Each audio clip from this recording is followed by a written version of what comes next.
Welcome back to Hannity. More woes for Team Clinton. A new report by the Wall Street Journal reveals Hillary, she has a lot of explaining to do over foreign donations made to the Clinton Foundation. According to the Wall Street Journal, quote, the Clinton Foundation has dropped its self-imposed ban on collecting funds from foreign governments and is winning contributions at an accelerating rate, raising ethical questions as Hillary now ramps up her expected bid for the presidency. Joining me now, author, columnist Ann Coulter. Between that and Orgy Island, they've got problems.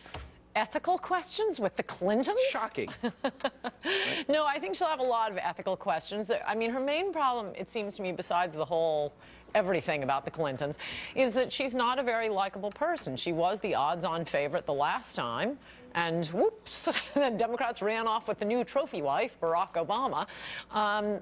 I think what is more important for a Republican victory is whom the Republicans choose. Who would you like them to choose? Not Jeb Bush, along with most voters. I hope the Wall Street crowd doesn't watch your show because, boy, they're going to be wasting a lot of money on Jeb Bush. You don't think he'll win? He is polling below Donald Trump in New Hampshire. And usually this far out, the polls don't mean that much because it's just a matter of name recognition. In fact, a few years ago, I went through in my column where people were polling 18 months before the election.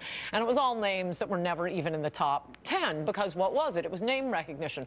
I don't think you can argue that Jeb Bush does not have name recognition. So the fact that he's polling, he has higher unfavorables and far more than Hillary Clinton in New Hampshire. His unfavorables are about 50%, his favorables in the 30s. Hillary, and again, not a likable person, but it is also the case that only 7% of Americans, and this has been true, I mean, going back to 2006, when the last Bush, thus the name recognition, tried to foist amnesty on the country, Americans keep telling pollsters they don't want amnesty. They voted out Eric Cantor, as I wrote in my column this week. What do we have to do to convince politicians we don't want amnesty? Make it a host on The View?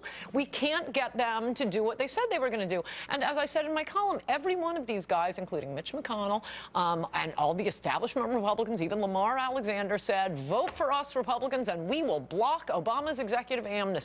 Well, the court did, temporarily at least, but I think successfully. Yes, but I mean, most people don't even know, and I'm a little irritated with Fox News for this, with 10 hours of original programming every single day that we haven't heard. For 2 weeks, Senate Democrats have been filibustering the GOP. Well, okay, thank you.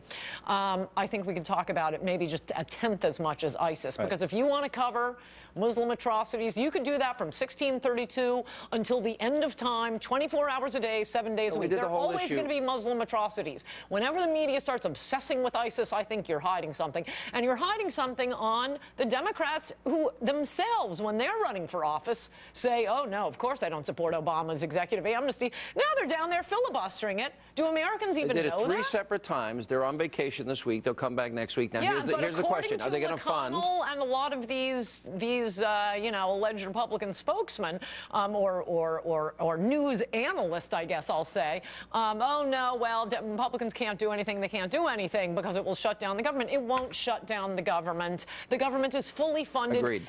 A few secretaries won't go to work at the Department of Homeland Security. 90% of the employees there are essential personnel. They can't be let go. There is no risk. So I don't want to hear from these Republicans, oh, we can't. We gave you a majority. You said, give us a majority. We will block executive amnesty. Okay. You got it, Republicans. They have two constitutional powers, power of the purse and also advising consent. The president wants a new attorney general. I would use both of those as the leverage that we gave them. And also, I mean, the House did pass a good bill, but I think we could use a little more explanation from Republicans. Look, even if you think we shouldn't be hounding illegal aliens to get them out of the country, I don't think most Americans even understand that what Obama's amnesty does is give them Social Security cards, give them work permits, and give every illegal alien $25,000 from the U.S. Treasury. Did Americans sign up for that? And why aren't Republicans talking about that?